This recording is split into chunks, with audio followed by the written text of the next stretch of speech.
Welcome to the Deep Dive. We are here to give you the essential playbook for being truly well-informed. And today we are tackling a stack of sources that is complex, surprising, and, well, frankly, a little provocative. We've been deep in material covering everything from advanced attraction strategies, often from the viewpoint of high-level dating coaches, to high-stakes success tactics from finance, and even the psychology of willpower. That's right. And when you look at them all together, they seem so disconnected. But our mission here is really to distill the common language. What do these vastly different worlds collectively define as high value or magnetism? And the insights, they all point to this link between self-presentation, internal stability, and just a relentless drive. Okay, so let's unpack this immediately, because the sources are adamant that value gets assessed in a fraction of a second. We're starting right where that assessment happens. The moment someone sees you, the judgment is, they suggest, immediate.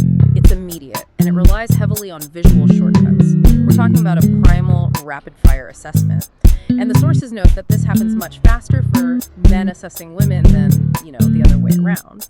So they're categorizing almost instantly. Instantly, based on these visual cues, outfit, posture, grooming is like shorthand. They're placing them into these boxes. Long-term potential versus short-term fun, or high standard versus low maintenance. It's an efficiency thing. It sounds judgmental, but I guess if speed is the key in that first moment, then the quality of what you're projecting matters immensely. So what do the sources say specifically about appearance signaling self-control?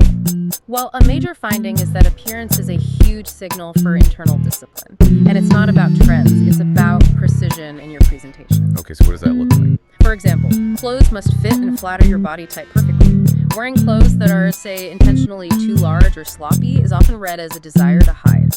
It signals insecurity or a lack of attention to detail, which then translates to a potential lack of self-control in other areas. And the high-value projection, it isn't about revealing everything, is it? It seems to be the opposite. It absolutely is. I mean, the truly fascinating insight is that real seduction, true magnetism, is in suggestion, not exposure. High-value projection requires what they call the exact right balance. It creates this dynamic of maintained self-control. The projection is, you can look, but you can't touch. Exactly. When you control access, you control the perceived value. That distance, that boundary is magnetic. It's this energetic projection of control, which is really the ultimate sign of stability. And we also noted the sources talked about senses beyond just sight. Oh, this was a surprising detail. Beyond the visual, one source specifically noted how intensely men can fall in love with a woman's scent. So while you might use visuals for that first cut, that deep, long-term bond is often linked to something olfactory. If the scent is off, the whole thing could just fall apart. That attention to detail is so key. And it brings us to a major point of clarification, the difference between projecting high value and just projecting expense. This is crucial. I mean, men generally don't care about the logos, the Chanel, the Gucci, whatever. So the brands are for other women. Primarily, yes. It's for status comparison. What men notice is the quality, the composure, the way the garment is worn. A woman looks expensive not because she's trying to prove something with a logo, but because she internally values herself. So if we connect this whole first section together, presentation, control, quality, what are we really trying to do internally? You're trying to root that value inside yourself. The goal is for you and your self-esteem to help you feel pretty and powerful. It's the opposite of becoming what one of the psychological sources called a reassurance quicksand. Reassurance quicksand, that's a striking term. Can you expand on what they meant by that? Yeah, it describes that cycle where someone constantly needs external affirmation to fill an internal void. They look great, they might even be successful, but every compliment is just swallowed up and they're immediately hungry for more, they're exhausting. High value is the opposite. You present power because you already know you have it.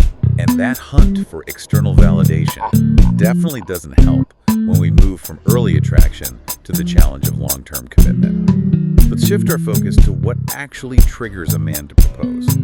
Is it just love? Or is something else at play? The sources are unanimous on this. Love attracts, but stability is what triggers commitment. Stability in his own life. Exactly. His career, his finances, his whole sense of direction, it all needs to feel settled. If his life is, as one source put it, wobbling like a chair with one leg missing, he will not propose, no matter how in love he is. That's fascinating. So the proposal isn't about the relationship being ready, it's about him being ready for that responsibility. Precisely. Commitment happens when he can clearly see a future where his life is unequivocally better with her. She has to add value, clarity, make his world function more smoothly.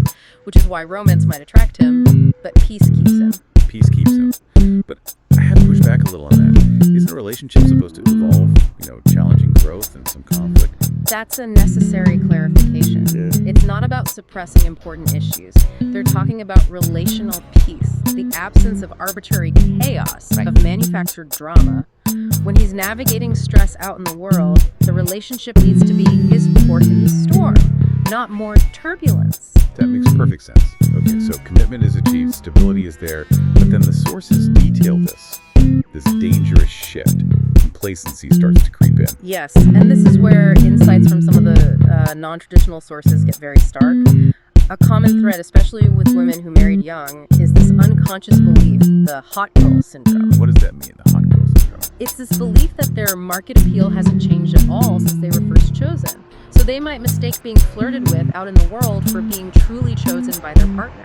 And this leads straight to complacency and entitlement, causing good men to feel deeply neglected. And the sources get into the mechanism of that neglect, right? It's like a reinforcement loop. They call it the nice guy trap. The dependable partner trying to be good just stays. They pay the bills, they do the chores, even if there's no affection, no intimacy, no sex. So what their partner learns over and over is that she can keep giving less without consequence. Wow, that's a devastating observation. You're inadvertently teaching your partner that low effort is acceptable. And on the flip side, the sources suggest a major leverage point is often neglected here. Absolutely. From the male perspective, the sources say that if a man's sexual and intimacy needs are met in a high-quality way, he is naturally far more compromising on almost everything else. Money, religion, family time. All of it. It's a massive lever for relational satisfaction that, when it's neglected, just increases friction everywhere else. This all loops back to this idea of individual value and leverage. Yeah. What the business sources call optionality. It connects perfectly. Dependency controls everything. Real freedom is the ability to walk away and still have fun. If you stop prioritizing your own life, your own growth, your own interests, you immediately lose that leverage. Which leads to a crucial point about attraction for women. Being chosen is erotic, but being chased feels empty. How do the sources say you maintain that chosen status? By preserving your individual identity, you have to be strategic about availability. Don't come across as codependent. Maintaining your own interests, being deliberate about access, like not being instantly available for a last minute. Ask signals that your life is full and valuable on its own. Okay, let's pivot to the internal toolkit. We're moving from the external and relationship dynamics to the internal psychology. We're moving from peace in the partnership to projecting calm during chaos internally. Success requires cultivating a very specific, rational mindset. The sources contrast two archetypes, the strategic leader versus the whiner, or the emotional empath. And the prognosis for those other archetypes sounds pretty dire. It is starkly put. The analysis suggests that whiners and overly emotional empaths who lack strategic action, quote, will forever rent apartments and at most get to middle management. Real leadership, real high value, means you can look people in the eye calmly during chaos and offer clear direction, unemotionally. So how do you cultivate that? How do you stop yourself from getting hijacked by fear or reaction? There's a very specific tool they recommend. It's called the silent second test. Before you commit or respond to a text or make a decision under pressure, you just pause for 1 or 2 seconds and check your body for clues. How quick bodies can. How is that better than thinking it through? Because it bypasses the panic brain. You just ask, am I feeling expansion or tension, ease or resistance? That tension in your stomach as you're about to send a heated reply, that's usually resistance to a bad decision.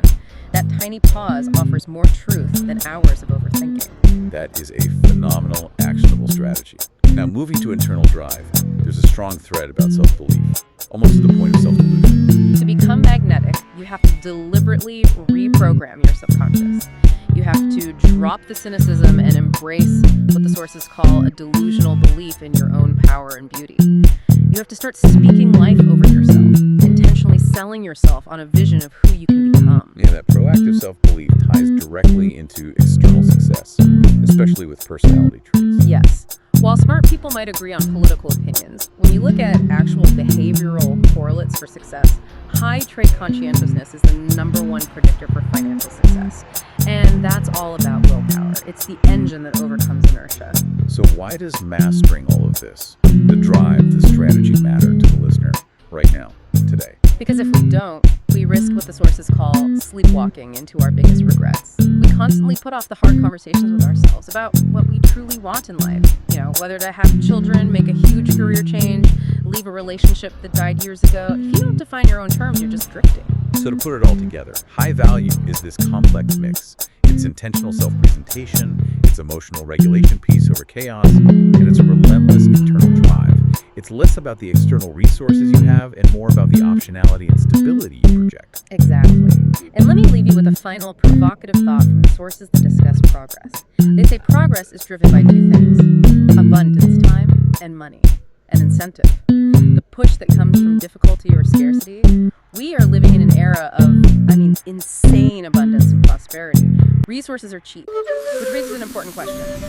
In a world where basic needs are met and success seems almost predictable for many, how do we intentionally introduce biblical incentives in that high conscientiousness that drives us to find true, non-complacent value? How do you create your own necessary struggle? That is something for you to explore on your own. A profound point to end on, suggesting that the ultimate high-value move might just be choosing your own hard path.